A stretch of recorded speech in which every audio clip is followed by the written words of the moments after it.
Just in case you don't know why I'm here, I want to make it real clear.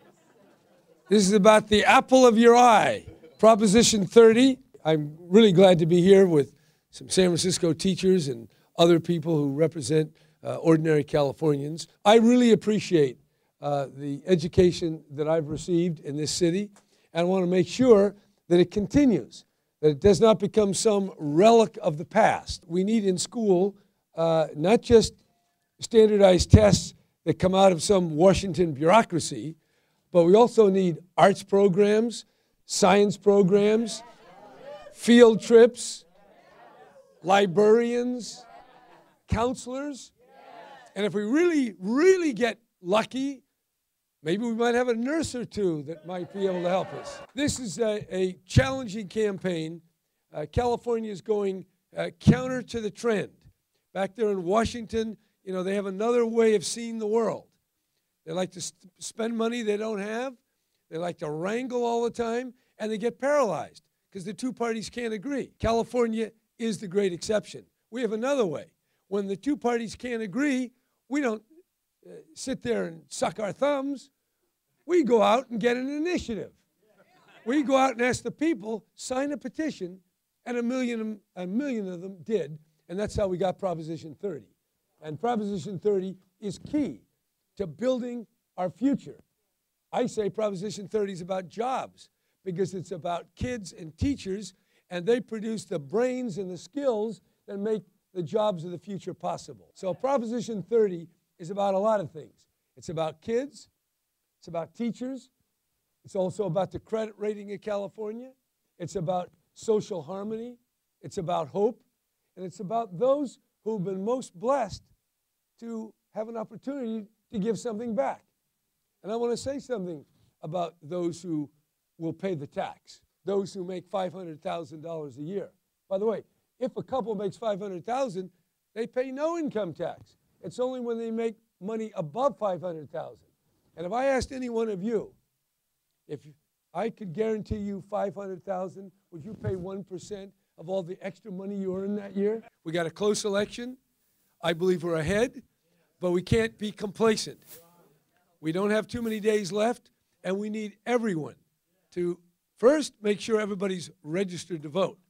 So before we can even talk about voting, we have millions of people out there who aren't registered to vote. So if anybody is here that has a good email list, send out emails to all your friends and make sure they're registered. In fact, I send out a governor's letter. It's going out to millions of people, and I hope everybody registers before midnight on Monday night. So that's a big deal. Now, in the schools and Proposition 30, I'm going to do everything I can between now and the election. This Proposition 30 is key to breaking the gridlock. See, in Washington, when they have gridlock, they just live in it. They wallow in it. We don't have to do that in California because we do have an initiative. And we have initiatives on the ballot. Some are good, some are not so good. Proposition 30 is among the good ones. So that's the one you vote yes on. Since life is not just about saying yes, some things in life we have to say no to. That's Proposition 32. We say no on that one. It's pretty simple. We say yes on 30, no on 32. And those folks from Arizona. Now, some people think that's secret money, the $11 million of secret money. Some people think it's coming from the East Coast. Other people think it's coming from California. And they did a kind of a switcheroo. They sent the money to Arizona, laundered it, scrubbed it clean of any identifying marks, and then shipped it back to California to another laundry called the Small Business Committee. But it's not about small business. It's about the most powerful financiers in the whole world. Read that list, and they're all there. So I think they ought to change their name. I don't know what, maybe we could call the Federal Trade Commission and file a complaint for, dishonest advertising. They're not small. They're big. These are the biggies. And the small people, the small committee, are ordinary working people who put their dues together and are able to combat it. And that's what 32 is all about, and that's why we're going to stop 32 while we past 30. And then in the years ahead, we got a lot of work to do because it's not just about money. It's about what are we teaching and how do we evaluate teachers and how do we help teachers and what courses do we have and what do we put in it and how many laws should we let Sacramento make about schools and how much should we let teachers decide what goes on in the classroom and principals. So I do like to emphasize the point that there's different layers and levels of authority. And when we want to solve a problem, we want to solve the problem closest to where the problem is. And if we're talking about the problem of education, the problem does not show up in Washington. We're here to get the job done. And when we look at these different issues, I wanted to continue the point I wanted to make. It's a point about solving problems at the level closest to where they exist.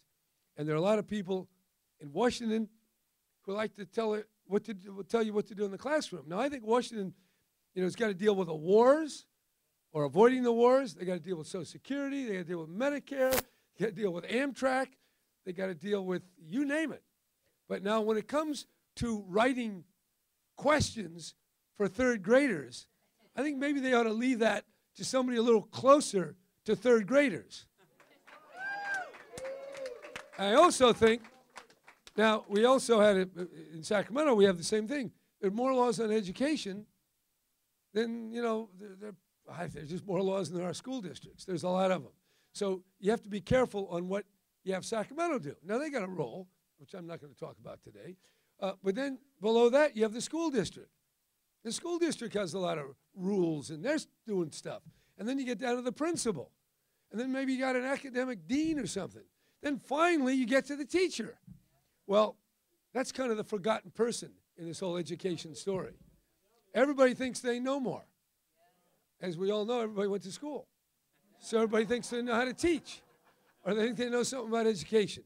I'm putting my faith in the teachers, and I believe that as we get the money we need to put into our schools and colleges and universities, we have to take the next step and make sure the curriculum, the technology, and the professional development all combine together to make sure California has the best educational opportunity in the country. Thank you. Go 30, no on 32.